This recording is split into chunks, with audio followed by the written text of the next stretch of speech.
Now, staring at Thomas's stabilized rhythm, she thought, maybe you don't need a miracle drug. Maybe you just needed to speak, finally, with a voice your heart could trust. She pulled up the transcription from the black recorder Thomas had uploaded earlier that morning via the clinic's mobile app. She read it in silence, and then, as a doctor, she annotated the moment. Verbal confession coincides with rhythm normalization. Emotional alignment equals temporary cardiac stabilization. But as a daughter, she whispered, it's not too late for either of us. The next morning, Thomas stepped into the parking lot of the motel. The air was colder than the forecast promised, crisp, sharp enough to sting. He pulled his coat tighter. The halter rested quietly beneath, its leads pressing against skin, memory, and something older than either. He walked to the front desk and asked for directions to Maple Heights Public Library. The clerk, a young man with dyed blue hair and headphones, didn't even blink. Down 2 blocks, across from the school. The word school echoed. He nodded. Thanks. Inside the library, the air was warm, humming with quiet. The kind of quiet that wasn't just absence of sound, but invitation to presence. He wandered to the newspaper archives, pretending to browse.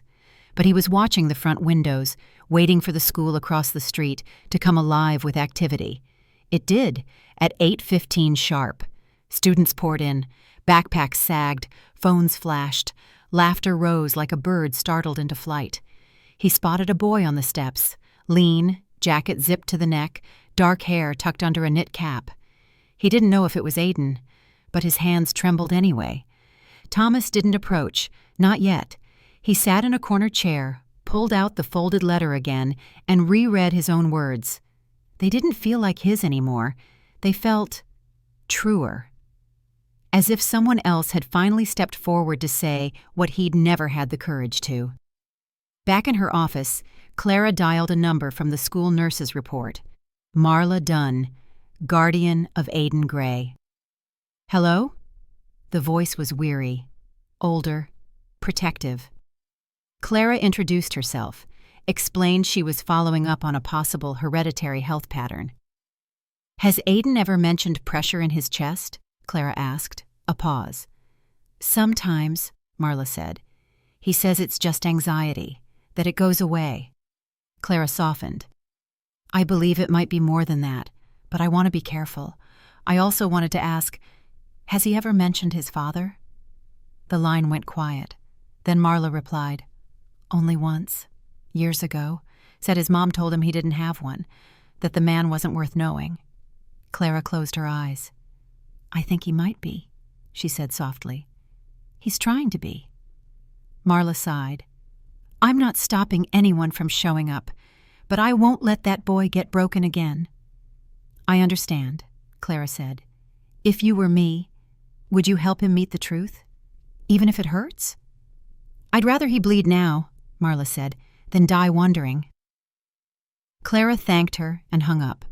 She stared at her phone for a long moment, then typed a message. Thomas, he's there. You're in the same zip code as the rest of your story. When you're ready, cross the street. Thomas stood on the curb across from the school. Backpacked students passed him like streams around a stone, unaware, uninterested. The halter pressed warm against his chest, picking up every tremor, not just in the heart, but in the space between breath and bravery. He didn't cross immediately. Instead, he reached inside his coat and touched the folded letter, then slowly, deliberately, stepped off the sidewalk. The crosswalk light blinked white, and the man who had spent 20 years hiding from a name finally walked toward it. Marla Dunn was shorter than he remembered. Her once black hair had silvered, pulled back in a no-nonsense bun. Her hands were chapped from dish soap and cold mornings, but her eyes, they hadn't changed. They were still sharp, still suspicious, still loyal to the boy who wasn't hers by blood, but who was hers in every other way. She opened the door halfway. Thomas didn't speak at first, just held out the envelope. I'm not here to take anything, he said. She didn't take it. You don't get to show up now, she said. Not like this. Not when he's finally sleeping through the night. I know. You don't. You think writing a letter makes up for 17 birthdays and a funeral. He flinched. She saw it. And that was when her eyes dropped, just for a second, to the wire that curled beneath his coat collar. What is that? He exhaled. A Holter monitor. Her brow furrowed. Heart trouble? He nodded. Stage 2, CHF. They think I've got months. Maybe. Marla folded her arms. You waited until the end to do the right thing. I didn't come to make him feel sorry. I came so he'd never have to wonder. She studied him, gaze flicking again to the device. Then, unexpectedly, she stepped forward. She reached out and, without asking, touched the spot beneath his coat where the Holter sat, pressed her fingers there. Just once. Then make sure this thing records something worth hearing. They stood in the kitchen. The letter lay on the table between them like a treaty. He's at school now, she said. Gets home at 3:45. If you're gone by then, maybe he never has to know. Thomas nodded slowly. And if I stay? She met his eyes. Then I leave it to him. But I won't let him open that door alone. He reached into his coat and placed the black recorder next to the envelope. Play it. When you think the time is right. Marla didn't move to pick it up, but she didn't push it away either. Back at the clinic, Clara received a text from Thomas. I crossed the street. She exhaled, then whispered to no one. Good. Let it be recorded. She opened the Holter data. A new stretch had come in. 3:03 p.m. Significant elevation. No arrhythmic distortions, just high, steady pacing. Like adrenaline, but resolved. She traced the waveform with her finger. Not panic, not fear, just presence. The heart wasn't breaking. It was finally beating where it belonged. Thomas stood at the doorway as the minutes crawled past. Each second was its own confession. He watched the clock. 3:41, 3:42, 3:43. He could hear his own breath, shallow, tight. Not from illness, from waiting. Then the front gate opened. Footsteps. A voice. Aiden. He recognized him instantly, not from the photo, not from anything Rachel ever said, but from the way the boy carried his bag. Too tight on one shoulder. Defensive, just like Thomas had done in high school. Aiden stepped through the door, stopped, stared, then said one word. Who? Marla stepped forward. This is someone who owes you the truth. Aiden's eyes flicked to Thomas's chest, to the wire, then to the envelope, then back to the man who had his mouth open but no words inside. A silence fell, not empty, not broken, but trembling with truth. Aiden didn't speak for a long time. He just stood in the hallway, backpack still slung over one shoulder, keys clutched in his palm like a tether to the familiar. The silence stretched thin, not cold but fragile, like glass warmed in the sun. Thomas tried to step forward, then thought better of it. Instead, he opened his coat slowly, revealing the tangle of wires, the blinking Holter monitor pressed against his chest. Aiden's eyes tracked the movement, not with fear, but with something close to recognition. You're sick, he said finally. Thomas nodded. Yeah. And you're him. Thomas's throat tightened. Yeah. Aiden dropped his backpack, then asked, not accusingly, but like he truly wanted to understand. Why now? Thomas could have said 1,000 things, could have spoken about guilt or shame or the ache of decades wrapped in silence. But he didn't. He simply reached into his coat, pulled out the letter, and placed it on the table. Then the recorder. And then, quietly, carefully, he took Aiden's hand, guided it toward the Holter monitor still blinking beneath his ribs. Because, he said, voice unsteady, this is the only part of me that never stopped trying to tell you. Aiden stood frozen, then placed his palm flat over the monitor. The beat beneath was steady, for once, and strong. Later that evening, Aiden sat at the kitchen table, reading the letter under the soft light of an old lamp. Thomas sat nearby, quiet. Marla stood at the sink, back turned, but listening. Halfway through, Aiden reached for the recorder, pressed play. Thomas's voice filled the room, low and raw. "You don't have to call me Dad. I didn't earn that. But I hope you'll know that someone out there thinks of you every time his heart forgets how to beat." Aiden didn't cry, but he reached for the envelope again and ran a thumb along the fold like it was something fragile worth keeping. Then he said softly, "I think I'd like to hear more." Thomas blinked. "What do you mean?" Aiden shrugged. "About her, about you, about the things you didn't say." Thomas let out a breath he didn't know he'd been holding. "I don't have much time," he admitted. Aiden looked at him for a long moment, then simply said, "Then don't waste it." That night, Clara reviewed the final Holter data. The waveform was different. Not perfect, but aligned, for the first time. She highlighted the last 4 hours and wrote in the margin, "No arrhythmia, stable, clean signal, emotional correlation, reconciliation confirmed." Then she paused.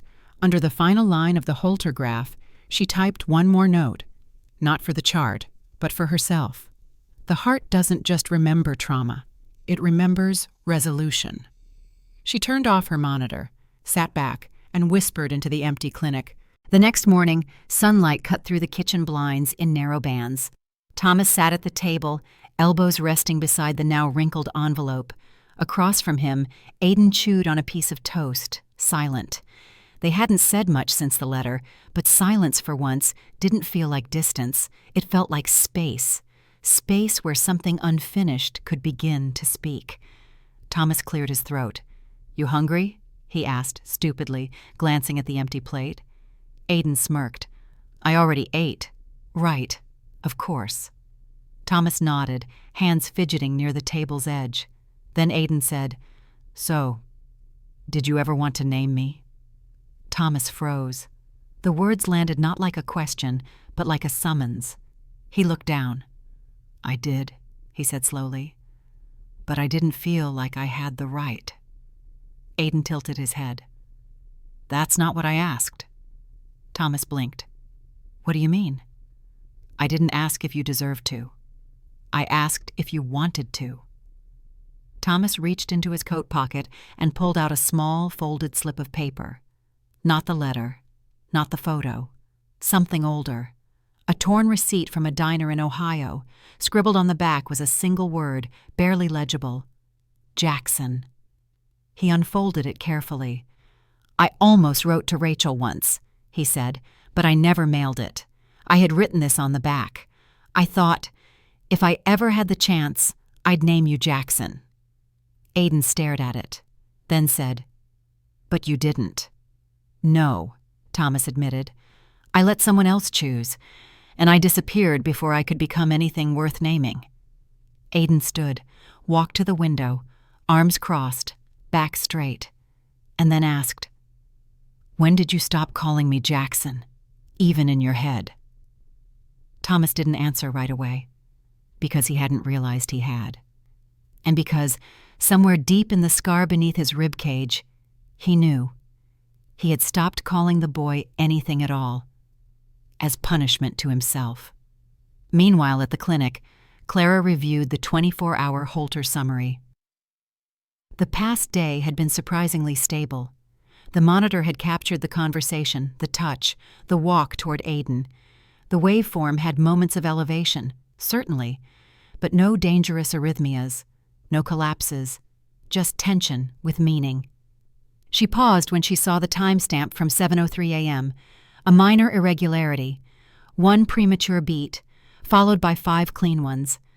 Her mind flicked back to the word Thomas had said in his first visit. "I always wondered if truth has a rhythm." She looked again at the skipped beat, then wrote, "Emotionally driven PVC, possibly triggered by suppressed naming memory." She tapped her pen against her clipboard, then whispered, "What name did you bury, Thomas? And why? She stood up, went to her whiteboard, and wrote a single question. Does unresolved identity affect cardiac rhythm patterns? Below it, she scribbled, Case study, Callahan T. Trigger phrase, Jackson. Emotional onset, electrical destabilization. Resolution attempted, stabilized rhythm. Then, below that, smaller. The heart resists forgetting. Aiden sat on the back steps of the house, knees pulled to his chest, hoodie drawn up over his head, despite the morning warmth. Thomas watched him from inside the kitchen. The boy looked like a silhouette from his past, not because of resemblance but because of posture. Withdrawn, protective, waiting for something that might not come. Eventually, Thomas opened the door and stepped out. The screen door creaked. Aiden didn't turn. I used to hate the name Aiden, the boy said suddenly. When I was little, I asked my mom if I could change it. Thomas stood silently behind him. She asked me what name I wanted. I told her Jackson. That landed like a thunderclap. You did? Thomas breathed. Aiden nodded. She said no, said it reminded her of someone. Thomas sat beside him slowly. His heart beat faster, not dangerously, but urgently, as if his chest recognized the moment before his mind could speak it. I never knew, he whispered. I had that name written down. Years ago. I never told anyone. Then why didn't you use it? Thomas shook his head. Because I stopped believing I had the right to choose anything, even a name. At the clinic, Clara tapped through Thomas's Holter data. Timestamp, 8:13 a.m. Short sequence of PVCs, followed by rapid stabilization. She stared at the readout, then picked up the phone. She called an old colleague, Dr. Samir Desai, a cardiac neuroscientist from her residency days who now researched emotional trauma and neurocardiology. Sam, she said after they exchanged greetings. Quick question. Have you seen cardiac data respond directly to suppressed identity trauma? There was a pause, then a soft chuckle. You mean, have I seen someone's heart skip because of a name they couldn't say out loud? All the time. Clara's pulse quickened. Seriously? Clara, the heart has memory, not just electrical, emotional. Names are the earliest symbols of identity. Deny them, bury them, and the body responds. Sometimes in rhythm, sometimes in silence. She leaned forward at her desk. I have a patient who called his son by a name he never gave him. The boy was named differently. But this morning, they both realized they had the same name in their heads all along. Samir whistled. That's a narrative arrhythmia if I've ever heard one. Clara ended the call and wrote in her journal. The name Jackson equals emotional anchor. Its suppression equals internal conflict. Its emergence equals cardiologic release. She looked at the Holter graph again. There, embedded in peaks and valleys, was not just illness, it was recognition. Later that day, Thomas and Aiden sat in the park. They watched a group of toddlers run through fallen leaves, chasing something unseen. Aiden turned to him. You ever think about what I'd be like? All the time. What did you imagine? Thomas smiled faintly. Curious. Quiet. The kind of kid who asked hard questions. Aiden smirked. So you imagined someone you couldn't handle? Thomas laughed. Really laughed. For the first time in years. I imagined someone who'd make me wish I'd tried harder. So, yes. Aiden looked down at his hands, then whispered, I still don't know what to call you. Thomas nodded. You don't have to call me anything. Aiden was quiet for a beat, then said, That's the problem. I think I want to. But every time I try to say the word, it feels like it belongs to someone else. Thomas didn't flinch. He simply reached for the letter again, pointed to the closing line. You don't have to call me Dad, but I will always answer to it, even if only once. Aiden looked away. His throat moved, and the Holter monitor under Thomas's coat pulsed gently, not with strain, but with readiness. That evening, the light bent lower across Maple Heights, casting long shadows across sidewalks and kitchen counters. Thomas sat with a small stone in his hand, rounded, smooth, river-worn, and a black marker in the other. They were at the edge of a lake just outside town, a place Aiden said he used to visit with his mom. It wasn't the kind of place for grand declarations, just quiet ones, honest ones. Thomas stared at the stone for a long time, then slowly, carefully, wrote a single name across its surface, Jackson. Aiden watched him, saying nothing. When Thomas was finished, he passed the stone over. "I kept it for too long," he said, "without using it. I don't know what it means now, but maybe you should have it." Aiden turned the stone in his hand. "It's strange," he said. "Seeing it written down, it feels like it belonged to someone who never got born." Thomas nodded. "Yeah, he didn't. Not really. Did you ever think about naming someone else that?" Thomas turned his gaze to the water. "I thought if I ever had another chance, I'd use the name right." Back at the clinic, Clara sat in her dimmed office, cross-referencing Holter data. She pulled up a case from 2 years earlier, a woman in her 70s who had lost her daughter in a car accident. The woman had developed late-onset arrhythmia, no prior heart disease, no known risk factors. Clara had recorded an anomaly on that woman's Holter monitor. Every time she heard her daughter's name, her heart skipped. And yet, when she spoke it aloud, truly said it, weeping, the monitor showed a brief return to sinus rhythm. Clara had written then, "Some names break us. Others hold us together. Sometimes they do both." Now, staring at Thomas's latest graph, she saw the same pattern. A spike when Jackson surfaced in conversation. A leveling when Aiden held the stone. She called Samir again. "What happens," she asked, "if a patient externalizes a name they've been internalizing their whole life?" "You mean, gives it away?" Samir replied. "Yes." He paused. "Then the heart," he said slowly, "might finally stop trying to carry it alone." Back at the lake, Thomas leaned back against a fallen log. His breath came shallow now, not dangerously so, but visible. The way winter fog escapes from lungs before it's ready. Aiden broke the silence. "If you could go back," he asked, "would you still name me Jackson?" Thomas didn't answer immediately. He stared at the water, watching the reflection of a boy who looked like someone he used to be. Then finally he said, "No, I'd name you what your mother did. Aiden, because that's who you are. Not what I missed, but what I found." Aiden nodded. A small, quiet smile. And something unspoken broke free. Not forgiveness, not yet, but allowance.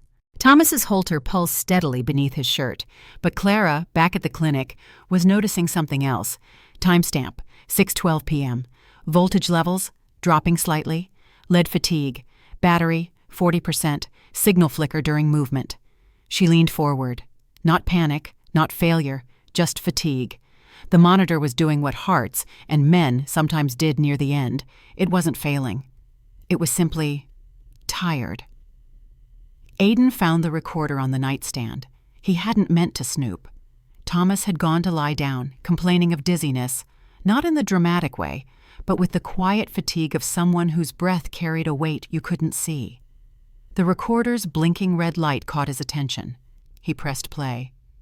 November 8th, 2:13 a.m. Thomas's voice crackled through, hushed, broken by pauses. "There's no one listening right now. Not really. But if someday you find this, I want you to know something I never said to anyone else. I used to say your name in my sleep, Jackson, even when I didn't have the right to think it. A breath, a long, aching silence. It wasn't just a name. It was the life I thought I could have had if I hadn't run. But now I know. That name doesn't belong to me anymore. It belongs to you, not because I gave it, but because you carried it, even without knowing. I don't know how much longer this heart of mine is going to cooperate, but if it stops and someone finds this recording, I hope they'll hear in my voice what I never knew how to write down. That love can echo, even if it never lands with a name. Click. The silence after the playback wasn't cold. It was holy. Aiden placed the recorder on the table and for the first time whispered the word aloud, not as a question, but as a kind of benediction. Jackson. Then he wiped his face with the sleeve of his hoodie and went to check on his father. Clara stared at her screen. Thomas Callahan. Holter Live Monitor. Status: mild instability, lead shift, low battery.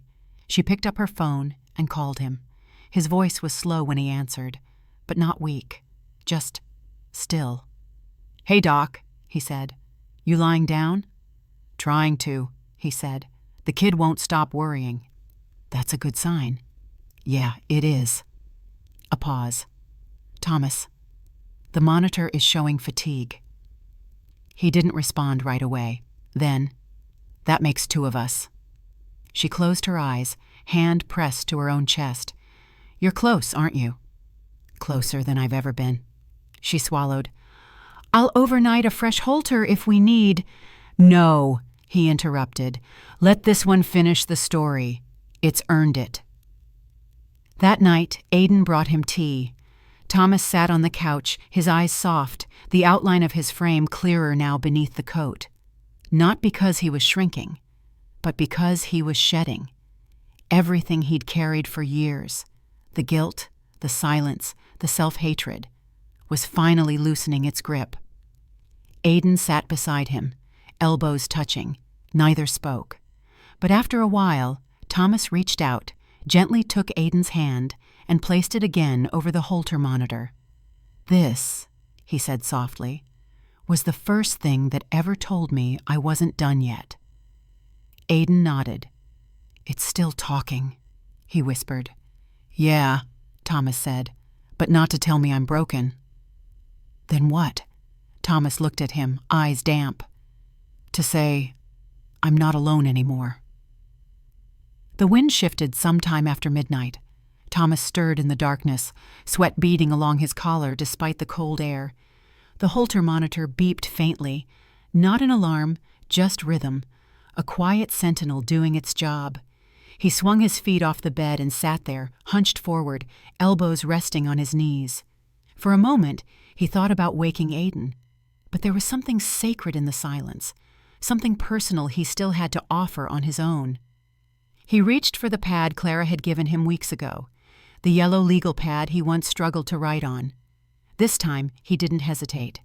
He wrote with a slow, deliberate hand.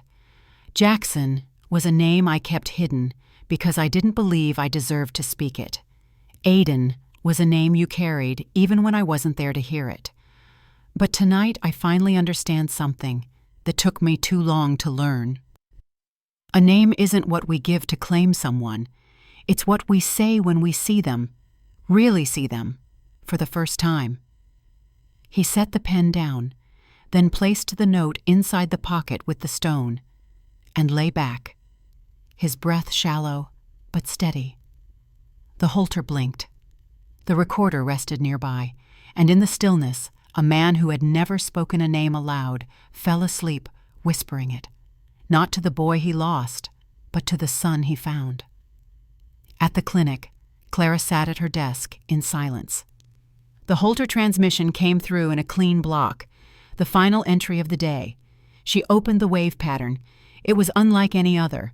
4 elevated beats, 1 skipped, 2 deep sighs in between, a long stretch of quiet, then the softest, most stable segment she'd ever seen from Thomas's heart. She highlighted it, labeled it. Sequence, naming echo. Then she typed beneath it, "This is not arrhythmia, this is remembrance. Not medical, metaphorical. This is the sound a heart makes when it stops fighting the name it's been carrying." At sunrise, Aiden found him still asleep, but breathing. He knelt beside the bed and placed a new cup of tea on the side table. He didn't say anything at first, just sat there. Then without ceremony, without prompting, he spoke. "Morning, Dad." The word landed like it had always been there. Waiting. Thomas's eyes fluttered. He didn't fully wake, but he smiled. And the Holter monitor blinked once, a perfect, clean rhythm. as if the heart had finally recognized its name. The days after Aiden called him Dad unfolded like quiet pages in a forgotten book. Nothing dramatic happened.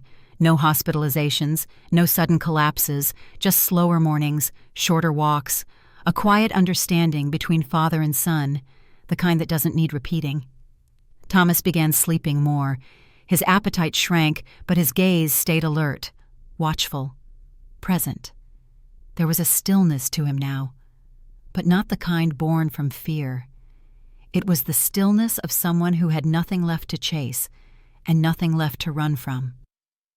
One morning, as Aiden adjusted the blanket around his father's shoulders, Thomas murmured, "You know, silence used to be a punishment." Aiden glanced over. "And now?" Thomas smiled. "Now it's a gift, because I know someone's still listening." At the clinic, Clara sat cross-legged on her office couch, poring over the final days of Holter data. She had printed every strip, laid them out across her desk like ancient scrolls. Each segment told a different story, peaks and pauses, spikes of fear, valleys of peace. But it was the empty spaces between patterns that captured her most, moments where no arrhythmia occurred, no exertion triggered a response, just long, quiet beats. She highlighted one segment labeled 2:05 a.m. Sequence, uninterrupted silence. It was the night after Aiden had whispered "Dad" for the first time. Clara studied the waveform. No irregularity, no distress, just steady, patient rhythm, like the heart had heard something sacred and was holding space for it. She scribbled in the margin. Sometimes the cleanest lines on an ECG are when the soul stops struggling. Thomas's voice had grown softer, not weaker, but lower, like a hum left behind after music fades. He no longer spoke often, but when he did, it was with intent. "I don't want you to remember me for the time I missed," he told Aiden. "Remember me for the time I didn't waste once I showed up." Aiden had started journaling, not out of obligation, but to preserve the things his father no longer had the strength to repeat. One page read, "He told me that a heart doesn't stop when it's tired. It stops when it's done telling the truth." So I asked him if his heart had finished. He smiled, then said, "Almost." Clara received a package. It arrived in a brown padded envelope. No return address, just her name and clinic on the front. Inside was a USB drive and a handwritten note. "Dr. Nguyen, he asked me to send you this if anything happened. He said you'd know what to do with it. Thank you. Aiden Gray." Clara plugged in the drive. A folder opened. Holter to last 72 HRs. Inside, 3 full days of ECG recordings, synced with audio clips, timestamps, and even annotations. Notes Thomas had made on the device's app, moments Aiden had helped him mark. One stood out. 3:41 p.m. Entry. Final quiet. Clara clicked play. There was no sound at first, then the faintest whisper of breath. Then Thomas's voice, slow, fading, but unmistakably at peace. "This is the last time I'll speak into this thing. Not because I'm afraid, just because I've said what needed saying. If you're listening, Doc, thank you. You didn't just record my heart, you helped it remember what it was beating for." Clara closed her eyes, then whispered, "It remembered you, too." The clinic smelled like eucalyptus and dust. The diffuser quietly puffing in the corner, forgotten behind stacks of files. Clara hadn't left her office in hours. The Holter waveform hovered on her screen, glowing faintly under the dimmed light. She wasn't analyzing anymore. She was listening, not with ears, with presence. The final 72-hour recording Thomas had left was unlike anything she'd ever studied. Most patients' records told stories in chaos, jagged spikes of panic, racing rhythms of denial. But his had become something else entirely, a language of surrender. She tapped a pencil lightly on the desk, following each interval between beats.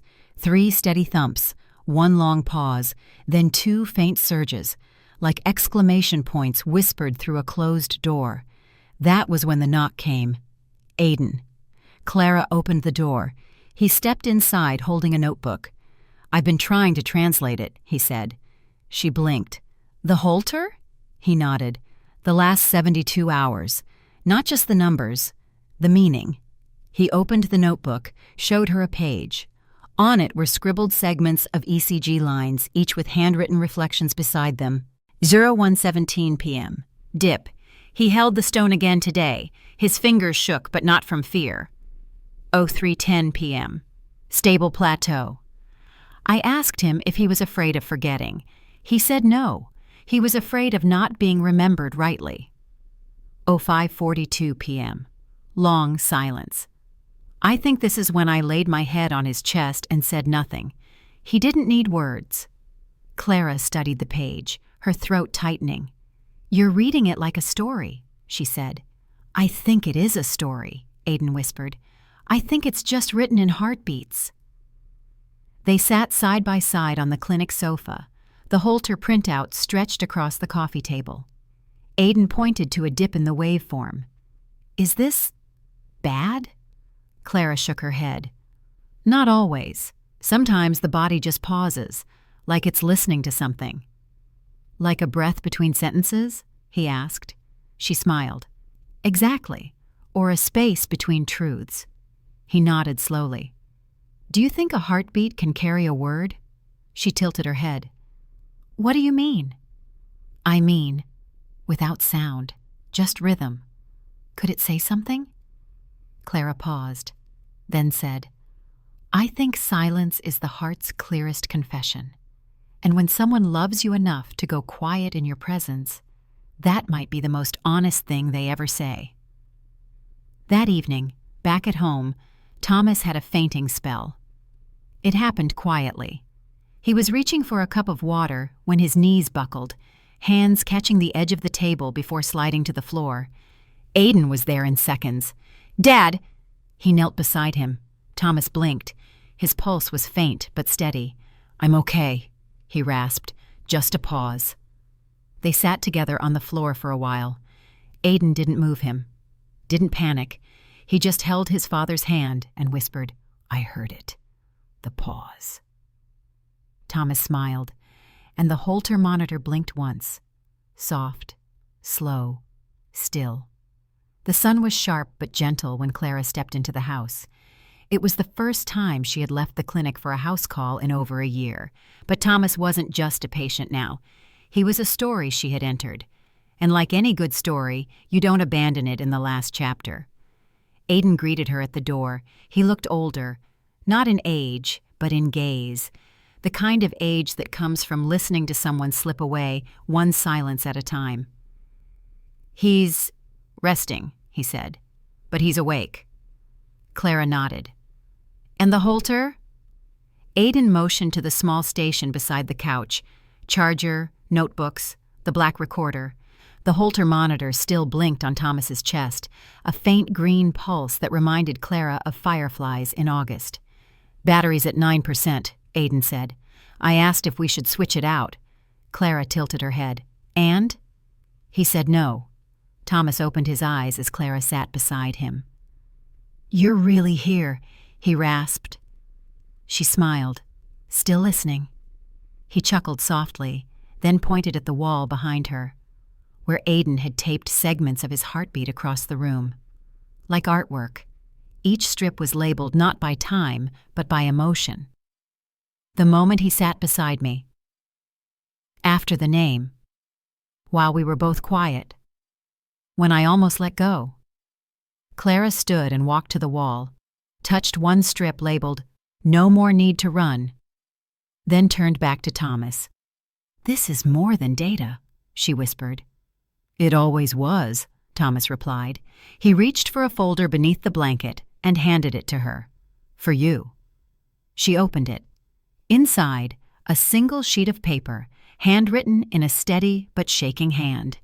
To the one who stayed long enough to hear the rhythm beneath my silence, "Thank you, not for fixing me, for not needing to.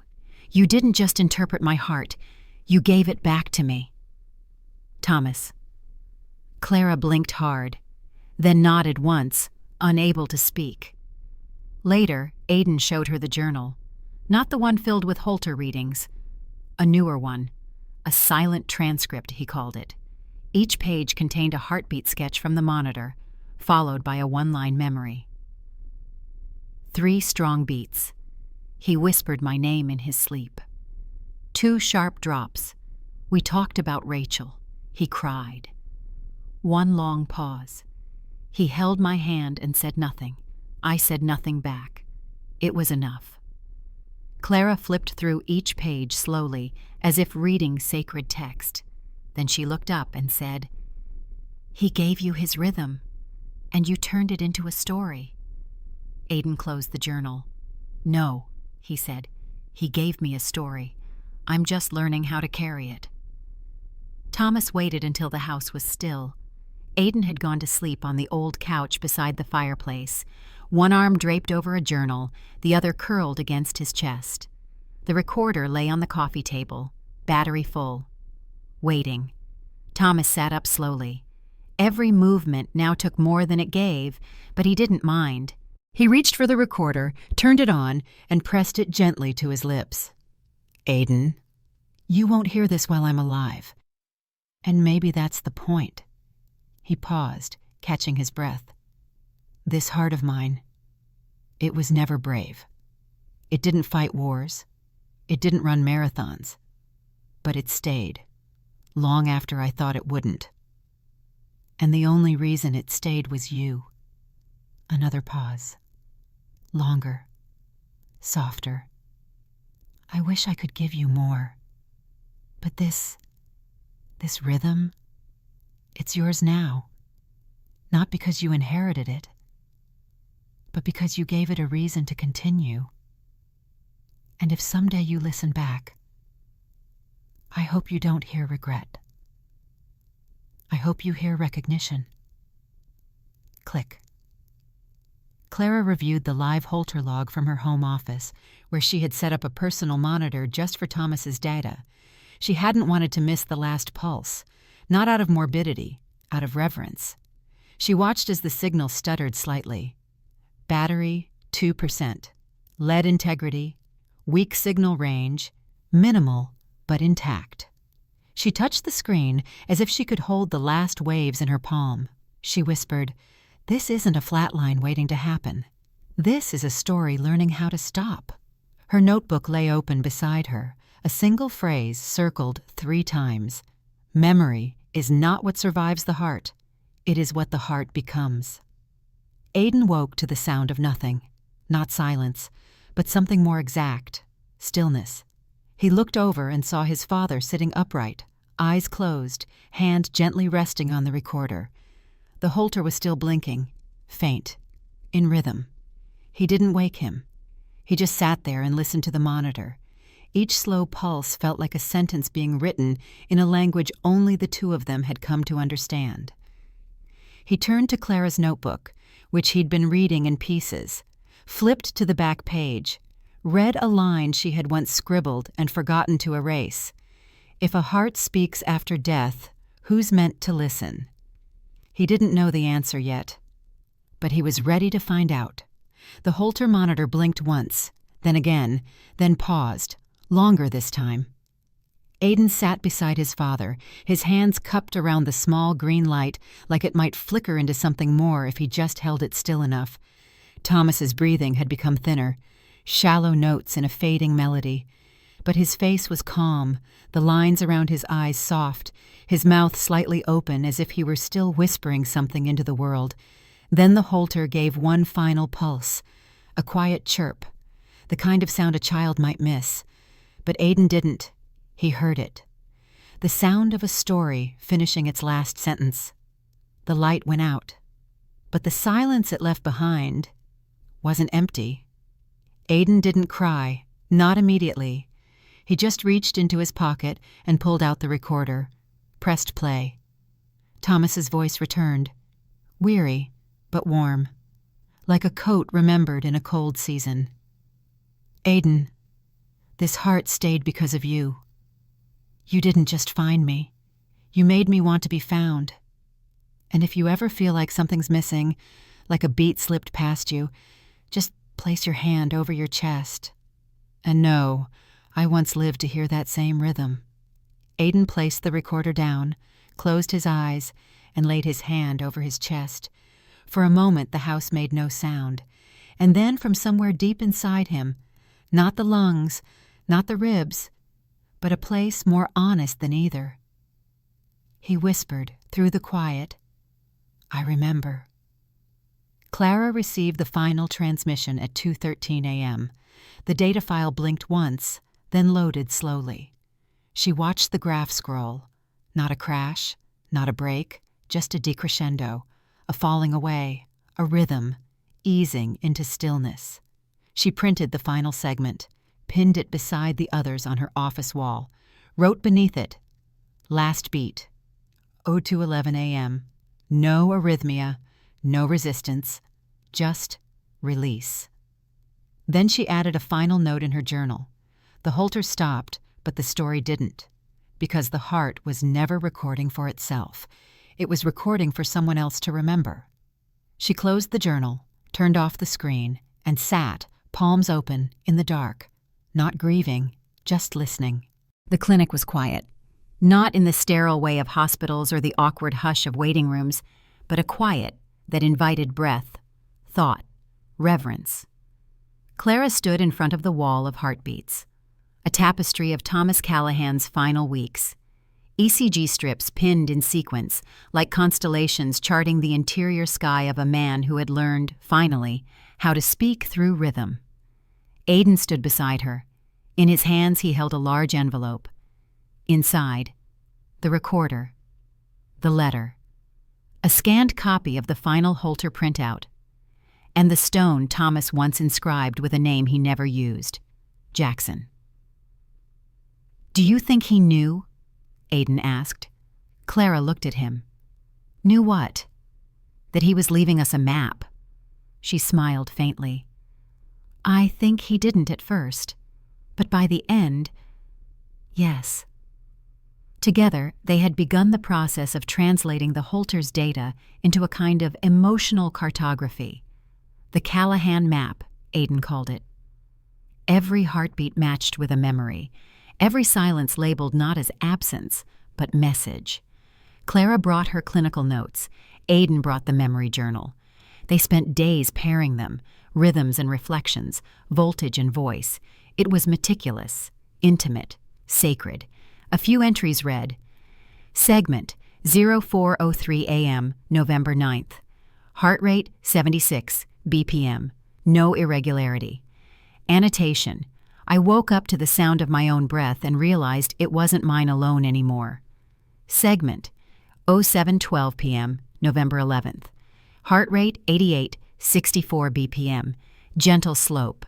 Annotation: He asked me if I'd ever been afraid of being loved. I told him only when I didn't believe I deserved it." Clara looked up from the map one evening. "You know this could become something more," she said. "Not just for you and me, for others." Aiden didn't speak for a moment. Then, "Like what? A textbook?" She shook her head. "A testament." A few days later, they held the memorial. Small, private. Held not in a chapel, but beneath the oak tree behind the house. The one Thomas had sat under his final week, blanket on his lap, Holter monitor still quietly blinking like a lighthouse fading beneath dusk. No sermons, no flowers, just people. Marla, Mike, a few from the clinic, and Clara, and Aiden. He stood with the journal in one hand and a folded ECG strip in the other. He didn't read a speech. He read a heartbeat. "These aren't just numbers," he said. "This one, right here. This was the moment he told me I didn't have to call him Dad, that he'd answer anyway. And this one, this silence, it's when I did." A pause. He held the strip up to the light. "He didn't leave me instructions. He left me a pulse." The wind carried his voice away gently, like a page turning itself. And when the final words fell quiet, no one clapped, but everyone listened. as if the world, for a breathless second, remembered how to read a heart. They called it the Callahan map, not a book, not a chart, but a living document, a series of moments, breath by breath, annotated with memories and heart rhythms, translated into language that could be felt as much as understood. Clara designed the interface. Aidan recorded the narration. Each heartbeat could be tapped, expanded, read like poetry. One of the entries read, segment 09:27 p.m. Final descent. Heart rate 65, 57, 48 BPM. Lead interference minimal. Note, he wasn't slipping away, he was leaning into light. They offered it freely, to clinics, grief groups, and families facing the same unspoken questions. What does a heart say at the end? What if we've never been taught to listen? What if the story isn't over when the sound is gone? The project spread quietly. Not viral, but vital. People began sending their own recordings, snippets of ECGs, whispered memories, children reading the last lines of letters their parents left behind. Clara compiled them all in a section called Shared Silences. And slowly, what began as one man's heart became a chorus. One weekend, Aidan returned to the apartment complex where Rachel used to live. He didn't go inside. He just stood at the curb, held the stone Thomas had once marked with the name Jackson, and knelt near the roots of the lamppost. He placed the stone there, not as a grave, as a seed, a pause in the street, a name laid down, a rhythm released. Then he stood up and walked away, not because he had forgotten, but because he had remembered rightly. That night, Clara sat alone at the clinic. There was one file left she had never opened, her father's Holter monitor from 5 years ago, the one she had ignored while speaking at the conference, the one that went unread until now. She loaded it into the interface, let it scroll. The rhythms were erratic, scattered, then slow, then still. But tucked between the chaos was a 10-second segment of perfect, clean signal. She checked the timestamp. It was exactly the time he'd left her the voicemail. Her voice broke in the quiet, then steadied. "You waited until I was listening." She printed the waveform, pinned it next to Thomas's. Now her wall wasn't data anymore. It was a map of truth, of timing, of what we say, even when we don't know how. In his apartment, Aidan placed his fingers over his own wrist, just under the bone, felt the beat, soft, consistent, then picked up the recorder, the one his father left behind. He clicked it on. "Dad, I'm still listening," then clicked it off and smiled. A gentle knock at the door surprised Aidan one rainy afternoon. He had been reviewing the Callahan map on his laptop, a digital tapestry of his father's heart rhythms, interwoven with memories, annotations, and voices from others who had found solace in its silent testimony. The soft patter of rain against the window mingled with the murmurs of conversations he had recorded from families and patients who, like him, had listened and learned from Thomas Callahan's final days.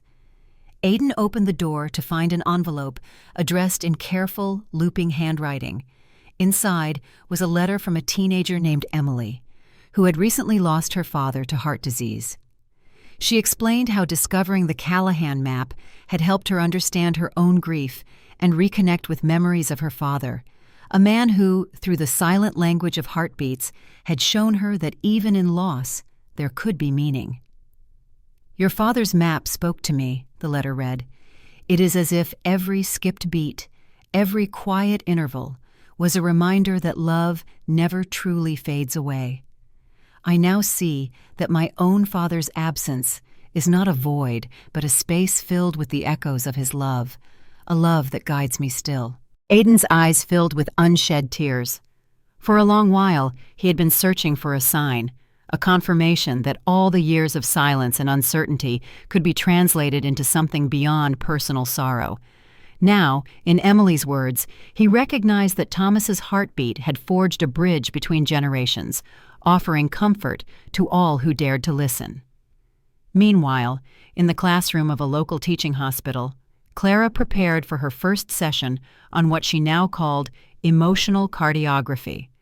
The term had gradually emerged from her work analyzing Thomas's Holter monitor data and the emotional annotations that Aidan had carefully compiled on the Callahan map. She believed that the heart recorded more than just clinical metrics. It captured the essence of human experience in every beat. Her lecture hall was small, with faces lit by both curiosity and the faint glow of laptop screens. Clara stood at the front, a projection of Thomas's final Holter waveform illuminating the screen behind her. She explained how each rhythmic pattern could be read as a narrative, a story of love, regret, hope, and farewell. She connected the technical aspects of arrhythmia and voltage changes to the emotional crescendos and silent pauses of a man who had learned to surrender his pain in order to be remembered. Emotional cardiography is not about diagnosing heart disease alone, Clara told her attentive audience. It is about listening to the unspoken words encoded in each beat. Thomas Callahan once said that love could echo through even the quietest spaces inside us. Today, let these waveforms remind you that every heart has a story waiting to be heard, even when the voice is too fragile to speak. Students scribbled notes and nodded in understanding. To Clara, the session was as much a tribute to her own lost time with her father as it was a lesson in modern medicine. Her eyes shone with a mixture of professional pride and personal reverence, a spark that lit her path forward. Encouraged by her session and the stories pouring in from families using the Callahan map, Aidan began volunteering at the cardiac recovery wing of the local hospital. There, he visited patients, mostly older adults and sometimes anxious relatives, who struggled to come to terms with their diagnoses or the loss of loved ones. With quiet empathy, he shared Thomas's story and the digital map that had been crafted from those final, honest heartbeats. In a softly lit room, Aidan sat with an elderly man whose wife had passed away last year. The gentleman's eyes were heavy with grief, his hand clutching a framed photo until he, too, confessed that he could no longer remember his wife's last whispered words. Aidan unfolded a page of the Callahan map and pointed at a sequence marked Final Quiet. "This is where my father's heart found peace," Aidan said in a voice that trembled with both sorrow and hope. "It tells us that sometimes the silence between beats isn't emptiness. It's the space where love endures, quietly guiding you forward." The patient's gaze softened. In that moment, a spark of understanding lit in his eyes, a silent promise that even the heart's last beat could map out a new beginning. Clara continued refining the Callahan map as a collaborative project. With the help of her colleagues and the compassionate contributions of patients, she digitized not only Thomas's final 72-hour recording, but also the shared voices of those who had been touched by his story. The map became a living archive, an ongoing conversation between the past and the present. In an online forum hosted by the hospital, families shared their own silent transcripts, fragments of heartbeats recorded during moments of profound loss or renewal. One forum post read, "I wish I could say goodbye the way my father did, through the quiet, steady beat of a heart that refused to give up. Thank you, Dr. Nguyen." Another added, "Even in my darkest hour, I heard my own heart echo with a strength that I never knew I had." Thomas Callahan's map is a reminder that even silence speaks. Clara often scrolled through these testimonials, her eyes brimming with pride and sorrow. The legacy of Thomas Callahan was no longer confined to his own final days. It was shared now, a collective testament to the power of memory, vulnerability, and the courage it took to face one's own truth. That same week, Aidan received an unexpected invitation to speak at a community gathering, a support group for families affected by cardiac loss. The auditorium was modest, filled with a mosaic of aged faces and anxious young parents, all united by shared heartaches and hopeful beginnings. Aidan stood before the crowd, the Callahan map displayed behind him on a large screen.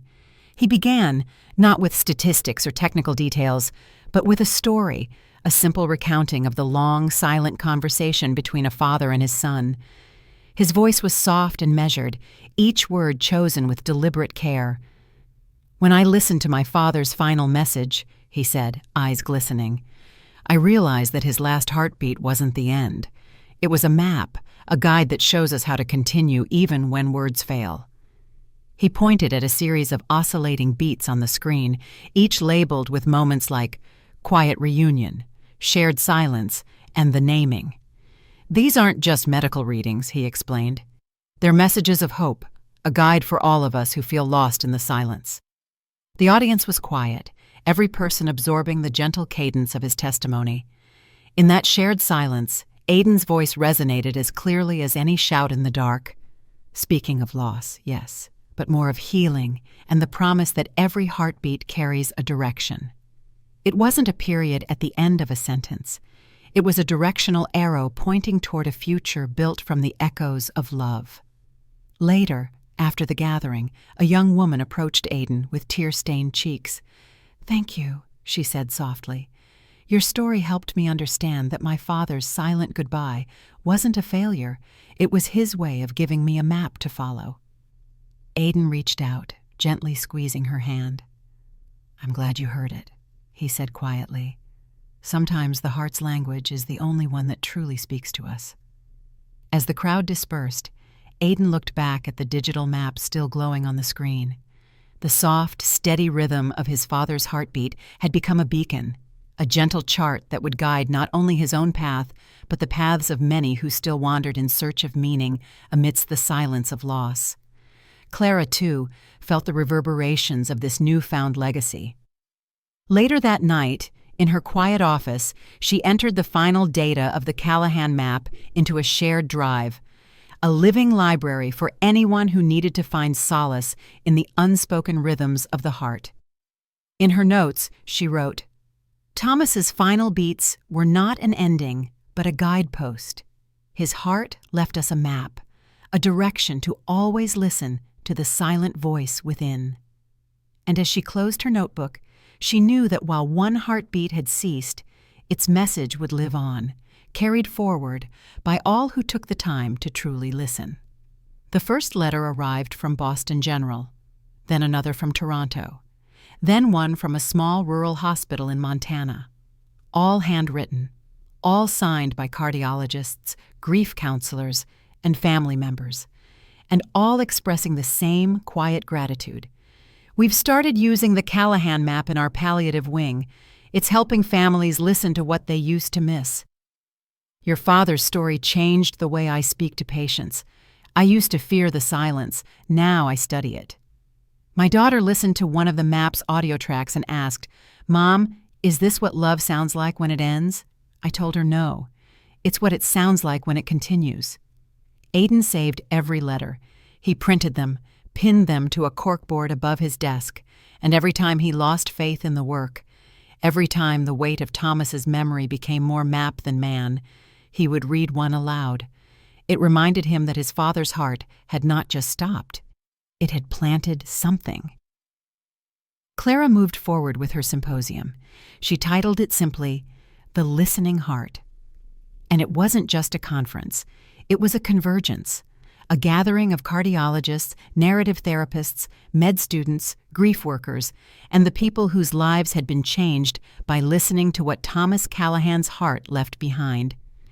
The event opened with a large waveform projected across the wall. Clara stepped onto the stage, holding the final Holter printout in her hand. "When we first receive a Holter report," she began, "we're taught to look for dysfunction, abnormalities. What's wrong?" She paused, then held the page up.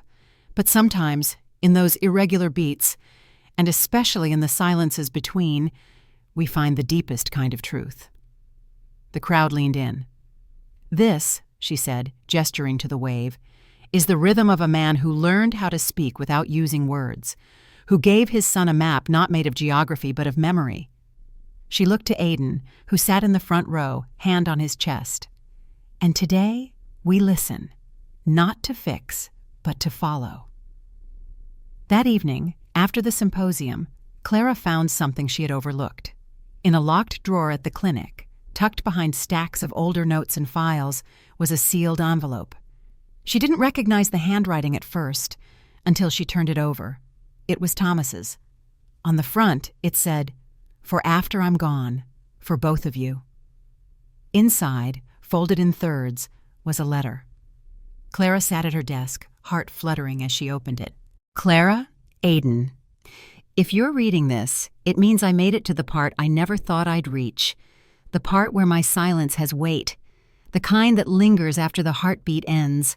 There's one last thing I never got to say, because I didn't know how to say it out loud without breaking something in both of you. I didn't just walk away from my son. I walked away from love, from Rachel, from all of it, because I thought time would forgive me if I stayed gone long enough. But here's what I learned.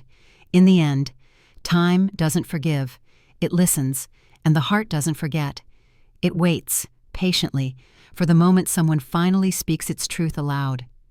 Aiden, my silence was never your fault, but your voice was always my compass home. Clara, thank you for being the translator. I never told you this, but your presence was the first time in years my heart beat for someone who wasn't a ghost. This map we've built together, it's not mine anymore. It's yours, and it points forward, always. Thomas Aiden read the letter twice, then walked to the edge of the lake behind Clara's clinic, the same one where Thomas had once held the stone with the name Jackson scrawled across it. The sky was slate gray, the water glass smooth. He stood there, hands in his pockets, listening. To nothing. And to everything. Then, softly, he said, "Okay, Dad, I'll carry it. Not the guilt, not the silence, but the map." Aiden stood at the train platform, backpack slung over one shoulder, the notebook tucked safely under his arm.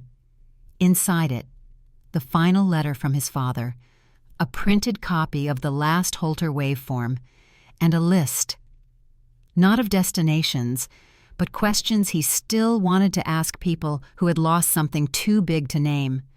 Where does grief go when it's been heard? What does a final heartbeat really sound like? Can a silence be passed down like a story? He didn't know yet, but that was the point.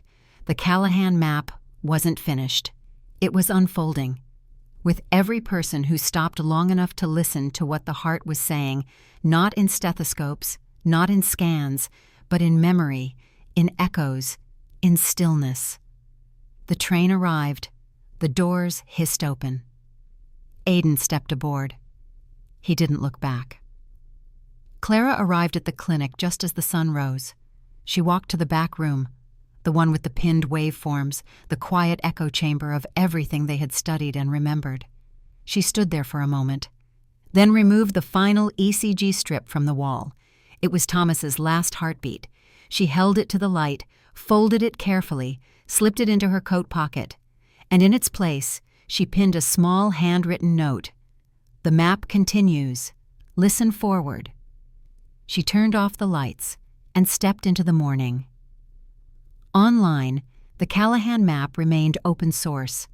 It began to fill with new names, new silences, new final rhythms, each one linked not to a diagnosis, but to a moment. The moment someone said goodbye, the moment they forgave themselves, the moment they finally heard what love had tried to say all along. A digital atlas of quiet truths, and on the home page, above the waveform pulsing across the screen in soft gray lines, a single quote: "A heart never stops beating. It just hands its rhythm to the next listener." Somewhere in a quiet room, a child lays their head on a parent's chest. No stethoscope, no machine, just presence. They don't say a word, but they listen. And in that listening, like Thomas once said, the heart doesn't just end, it finds its way home. In the quiet hours after the final heartbeat, nothing moves, and yet everything begins. A heartbeat is not simply a signal of life. It is a conversation, a rhythm that speaks when words fail, that trembles when love is withheld, that steadies when truth is finally offered, no matter how late. Thomas Callahan did not leave behind a legacy of greatness. He left behind something more rare, a reckoning, with time, with silence, with the pain of what wasn't said, and the grace of what was finally spoken. He left behind a Holter monitor, yes, but more than that, he left behind a map, a record of the moments when the heart broke and healed in the same beat, a collection of skipped rhythms that became sacred space, a field of pulses that charted the difference between regret and redemption. His son Aidan did not inherit an inheritance. He inherited a rhythm, and with it, the responsibility to listen, to carry, to retell, not through eulogy, but through presence. And in that presence, he discovered that you don't need a name to call someone father. You only need the silence that falls when someone finally sees you. Clara Nguyen, too, learned something no textbook had taught her, that a monitor may detect what the body cannot hide. But it is the space between the waves that tells the real story. She became not just a doctor, but a translator of silence, a keeper of the moments when medicine could no longer mend, but still had the power to witness. And in that witnessing, the impossible happened. A final heartbeat became a beginning. Somewhere, far from the clinic and the hospital rooms and the solemn places where grief often lingers, a young man places his hand over his chest. He feels the steady rhythm beneath bone and breath, and he knows this is not just his. It is inherited memory. It is a map etched in blood and courage, and every time it beats, it whispers, "I was lost once too, but I found my way back, one rhythm at a time. Listen, the heart is still speaking.